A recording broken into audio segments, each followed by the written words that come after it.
A new Pokemon DLC means new shiny Pokemon to hunt, but did Game Freak shiny lock all the good ones? Let's take a look. It's official, Game Freak does not want you to have fun. We're gonna break down all the shiny Pokemon in Kitakami and the Teal Mask DLC, and which ones I think that you should hunt for first as you play through your adventure. And as you may have kind of gathered from the start of this video, there are a handful of shiny locks on some key Pokemon that it's probably gonna crush your hopes and dreams as it did mine, but we're gonna talk about all of them nonetheless. As always, if you find this video fun, be sure to like and subscribe so you don't miss out on our epic Pokemon content. Oh, and I'm also running a sweet giveaway right now you can check out in the description below. All you have to do is check out my awesome game, Alestrals. It's free to follow us, and you have a chance to win a Nintendo Switch and much, much more. So don't miss the giveaway. All right, so there's a handful of Pokemon that are new to the DLC. The first one being the Blood Moon Ursaluna, which looks super duper cool, but you can't evolve an Ursaring into it. You have to get it through this special side quest as part of the DLC, and it's shiny locked.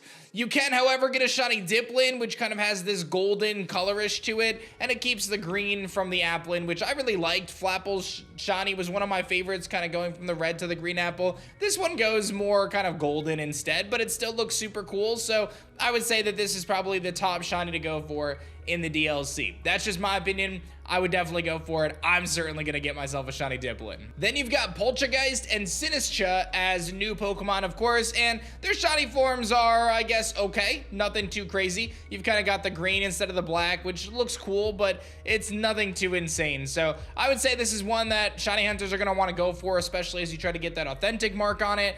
But again, it's not anything super crazy. Like, definitely not a priority for me, but still pretty cool nonetheless. Then we've got Okidoki's shiny form, which is kind of keeps the green, but swaps out the black for like kind of a weird orange-brown color. It's shiny locked, by the way, as are all the rest of the Pokemon I'm talking about here. You've got Monkey Dory, which kind of goes to like a light gray instead of the black. And then Pheasantipity goes from the black to like a dark blue. I consider these to all be like pretty low tier shinies. I don't think any of them are all that good. So it's no surprise that they're shiny locked though, unfortunately. And then you've got Ogerpon, which has its different forms, and that can be shiny as well. And the only thing that really changes is its face mask. Kind of under the mask, it changes a different color. So overall, I give the brand new shinies an F rating. They're pretty bad, if we're just being honest. The only ones that I would really put a lot of effort into would be the Blood Moon Ursaluna and the Diplin. And you can't actually shiny hunt the Blood Moon Ursaluna, which is super bummer, but you can get the Diplin. So that's your one win right there, I suppose. But then I thought it'd be fun to kind of talk about some of the Pokemon in Kitakami that you can shiny hunt now that are not part of this shiny locked barrage. And we'll talk about some of my favorites that I would recommend going for. These are in no particular order outside of the Pokedex order, so let's go through it. Ninetales makes its return, and it's got a beautiful silver shiny. I think anyone who's hunted a Vulpix or a Ninetales in the past knows how beautiful this one is, and it's definitely one of my favorites of all time. I think it's absolutely stunning, and in kind of the beautiful graphics of Scarlet and Violet, I think it's gonna look amazing. So highly recommend grabbing yourself a shiny Ninetales. From there, this might be a little bit of a sleeper pick on the list, but Victory Bell. I've always felt that Victory Bell had a phenomenal shiny with that blue ring around the kind of the hoop of its mouth. I just love shiny Victory Bell. I think it's a really cool shiny and a super underrated Pokemon, and it does make its return in the DLC. So if you're feeling a little bit fancy, you want to go get yourself a golden Bellsprout and evolve it all the way up, I do think Victory Bell's worth hunting. It's no surprise to see some bug-type Pokemon on this list, and Ariados makes the list as well, and Spinarak getting an honorable mention too. Both of these shinies are incredible. I've always found them to be some of the best shinies in the game. In fact, I've gone on record saying that I think bug-type Pokemon overall have the best shinies in the game, and I know I'm a little biased, but I do think that there's some real truth there. Ariados is a huge winner, swapping its color palettes out and just looking stunning. Legitimately one of the best shinies in the game, there's no doubt about it. From there, we take a look at Yanma, who you can actually get really early on in the DLC, and I've seen a ton of people just find random shiny Yanmas, but don't evolve it, because when it evolves into Yanmega, it loses that beautiful blue.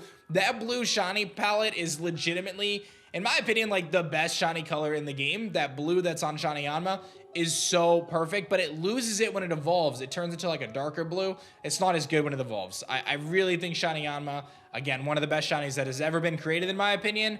Definitely go for one of those. That blue Yanma is just too clean to pass up. It's the same kind of blue that's on shiny Mothim, one of the shinies that I love the most. So definitely grab yourself a shiny Yanma when you're traveling through, but just don't evolve it in my opinion. From there, you've got the opportunity to grab yourself a shiny Feebas, which, by the way, shouts to Reversal for finally getting a shiny Feebas after how many years? You can evolve it into Milotic and get that beautiful yellow goldish color on Milotic. I know Milotic is a fan favorite of many shiny hunters out there, so definitely grab yourself an ugly purple fish and you can evolve it up and have some fun. My understanding is there is a static Milotic, but it's shiny locked, so don't go for that one.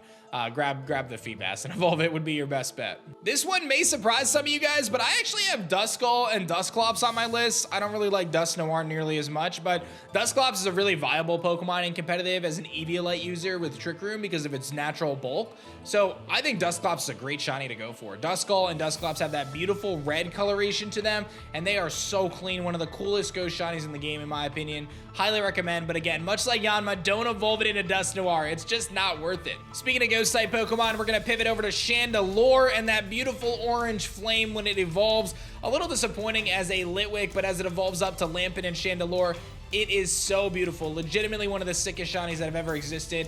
That orange flame on shiny Chandelure is too good to pass up. So get yourself a shiny Chandelure on your team and you'll have a ghost type that you won't need any other support, man. That special attack set is nuts and it's gonna look amazing rocking that shiny Chandelure. I guess I just like ghost types because our next one on my list is Trevenant.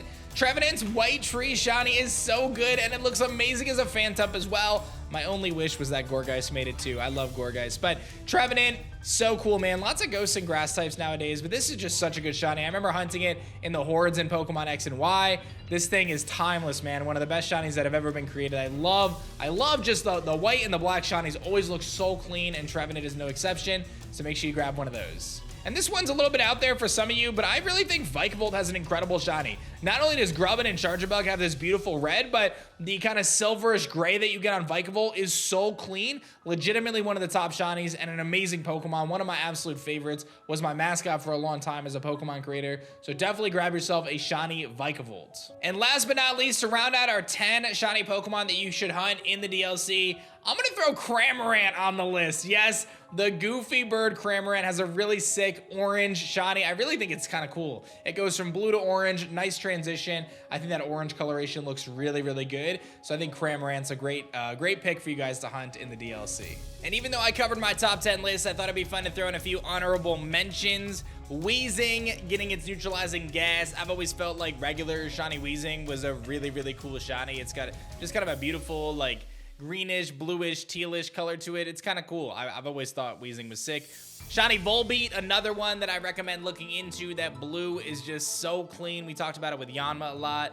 Gotta get that shiny Volbeat. And last is Morpeko. Morpeko, I love how it kind of flips the color. It becomes like a little s'more. I just think this thing's adorable. So definitely grab yourself some awesome shinies. So obviously we're a little disappointed at the shiny locks, but you still have the opportunity to get yourself a Sinistcha or a Poltergeist or a Dipplin.